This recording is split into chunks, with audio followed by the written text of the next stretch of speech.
Hello everyone, and happy New Year's Day. It is the first video of the year for me, so I'm going to try to put out at least another, hopefully, 250 YouTube videos this year. 50. It's funny, I've been listening to too much rap. And just give as much free information as we can on our channel as we did the last couple years. So this will be a really good video to start out with, and I'm going to talk about the mind of a sensorimotor sufferer and why so many people misunderstand sensorimotor and why it goes underneath the radar and why so many people probably just think they're crazy or there's something wrong with them because there's not really any information on sensorimotor OCD. I work with probably the most amount of sensorimotor sufferers on the planet with Rob. I can't think of anyone else who works with more, so there's definitely hope. I work with people. It's not just the big five, the blinking, breathing, swallowing, saliva, and your heartbeat. That's only a piece of the sensorimotor puzzle. It's actually a very small piece, 5%. It could be hyper-awareness sensorimotor around the sensation. So you could have POCD, but the principles I'm about to talk about apply for the shame and guilt sensation in of itself that you're experiencing with the POCD. The sensations and urges that come with harm OCD and losing control. So it's not just the belief of your worst case scenario. There's usually beliefs about the sensations and urges themselves that are just completely missed when people are talking about this stuff. And this is basically how I got to recovery from sensorimotor OCD, which took me about 2 to 3 years to get better. And when I say 2 to 3 years to get better, I mean it took 2 to 3 years to change my belief system and become comfortable with any sensation being present, which means I never have a need for them to go away. And if they come back, so be it. So that's a much different approach than when most people say, like, the thoughts are thoughts, or just say that, oh, Jimmy breathes, so it's okay, everyone breathes. That's not going to cut it. That's not going to get you anywhere. That just actually digs you a deeper hole. So I'm going to break down all of that because that was obviously one of my main fears I had with sensorimotor, swallowing, saliva, blinking, but I had many other as well that I talk about. Before I go any further, please subscribe, hit that like button down below. We have that direct message link from Phil with the WhatsApp to get you in right away. This is a really busy time of year for us, but we try to get as many people in as we can, and we know that's our mission. Our mission is to spread correct information surrounding OCD and anxiety recovery. That's why we put out so much content, like I said, because unless you've had this, it's very, very difficult. The example I just was using in the TikTok this morning, it's not to put anyone down, it's just the reality of it.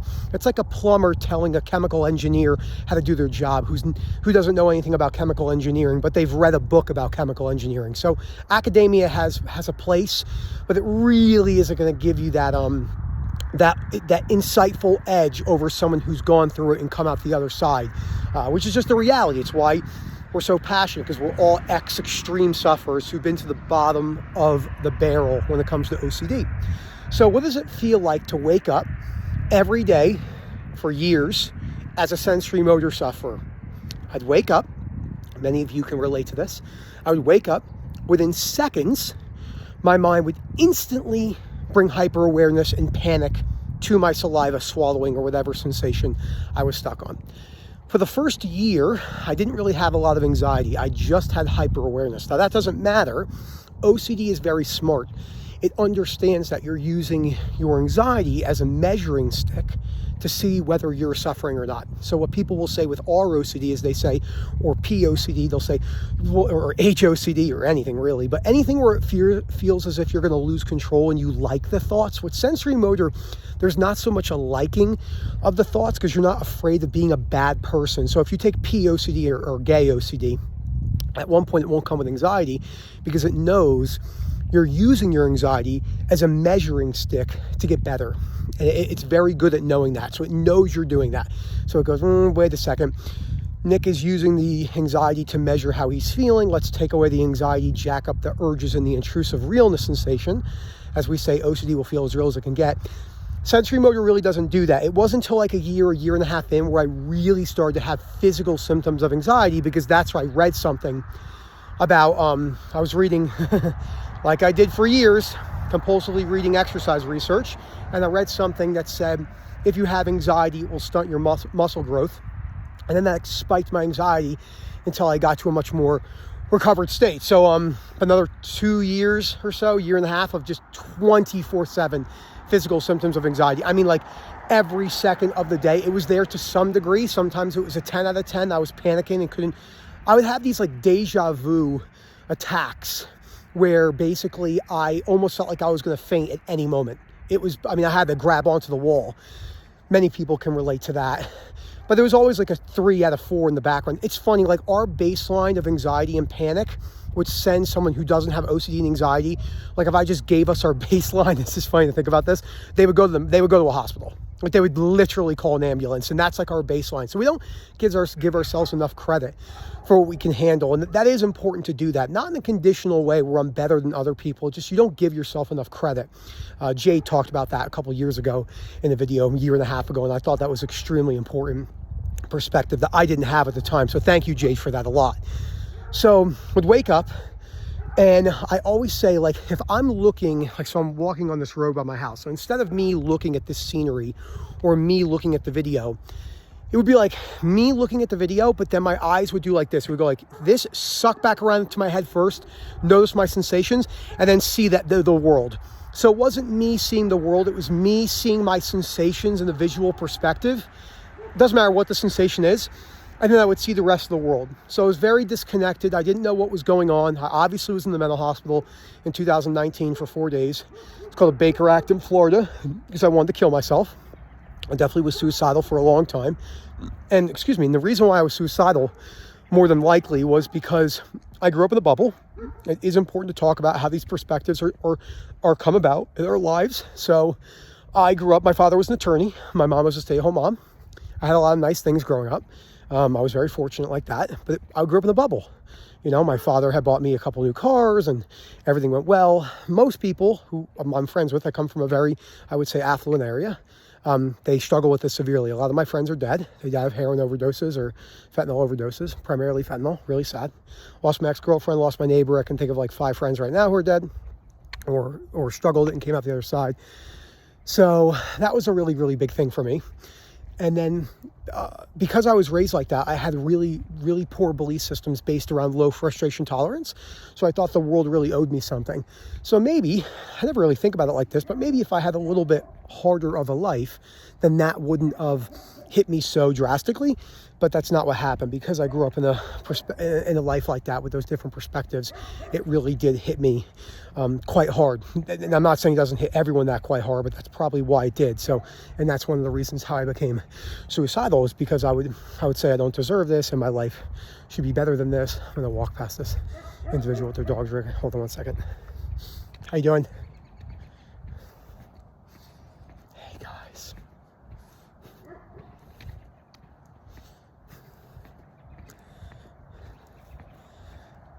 Okay. That was really weird. No hello, no happy new year. Just staring directly into my soul.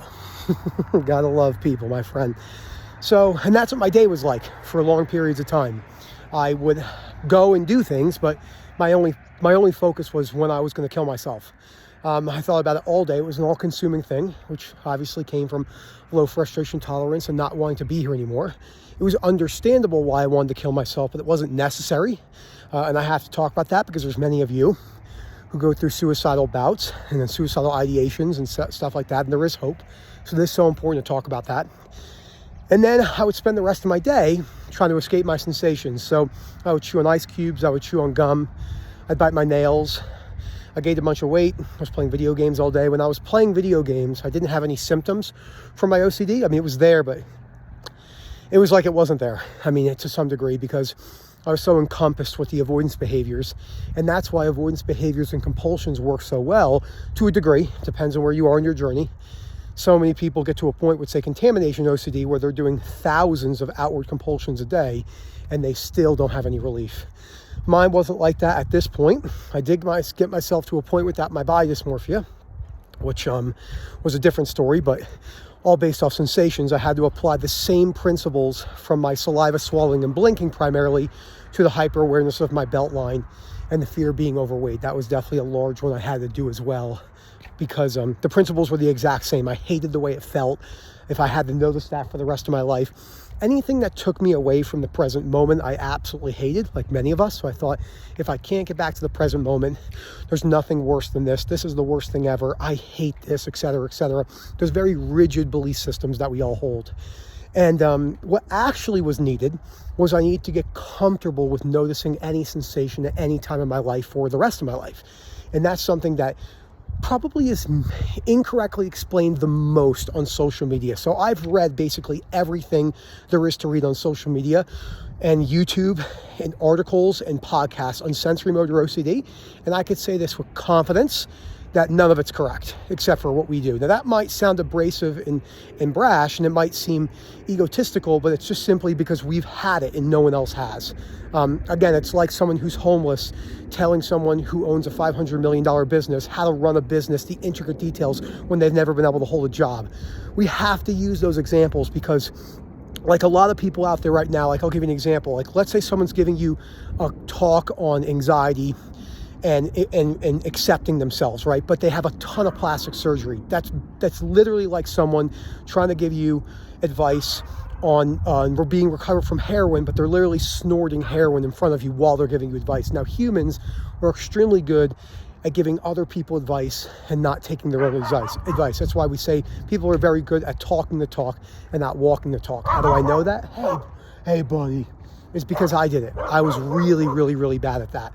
It took me about probably a good 2 years working on recovery to really accept how bad I was at that. So like if you take exercise physiology for an example, then I'll go back to sensorimotor, but this is all related to my journey. And I would give advice on, say, counting macronutrients or being consistent, and then I wouldn't do it myself. It's really easy to do that because you're the one wearing the urges to make changes, etc. So it's understandable why people do that. And I just most people do this. 99.9% of humans do that. They talk the talk. But once you start actually walking the talk, it's a much more lonely journey in your mind, but there's great benefit and peace that come with that. So I had to start applying that stuff to my sensorimotor because what was happening was I would notice, like in the groups, for an example, in like 2020 to early 21, I'd be giving really good advice on anything, but then I wasn't really applying that advice myself, which is a really easy thing to do. And then that's when I realized that I had to change that if I wanted to actually get better. And it took a very, very, very long time to do. And I didn't want to do that. I literally do what most people do. Hold on one second. You do an even dollar amount for each child? Yeah, Okay. Last thing people want to hear is me talking about sensorimotor OCD while they're going for the New Year's Day walk. So once I realized I was talking the talk, and I wasn't doing it as bad as I was my whole life, but I was still not good, I started to realize, okay, what is actually keeping me really stuck? And what kept me stuck, because I had no compulsions and no avoidance behaviors based around my sensorimotor. My body dysmorphia at the time had a fuckload of compulsions, but this is talking strictly about sensorimotor. Breathing, blinking, swallowing, saliva, heartbeat, close, hyper-awareness. I still, to a degree, was hoping that I was going to get to a blissful state where I would never notice it again. That was actually my goal. So I thought that if I kept chipping away, that I would get myself to a place where I never noticed anything again. Now think about what I'm telling you here, about the 2-year time frame. And then it took about 2 years, and that's when I realized, oh, hey, buddy. That's when I realized that, everyone's got their dogs out this morning. It's freezing. It's definitely like 20 degrees Fahrenheit, which is what, like, I don't know, -5 Celsius, -10 Celsius. So it's freezing. But anyway, sorry about that. That dog just scared the shit out of me. Big ass pit bull barking at me, I didn't even see him.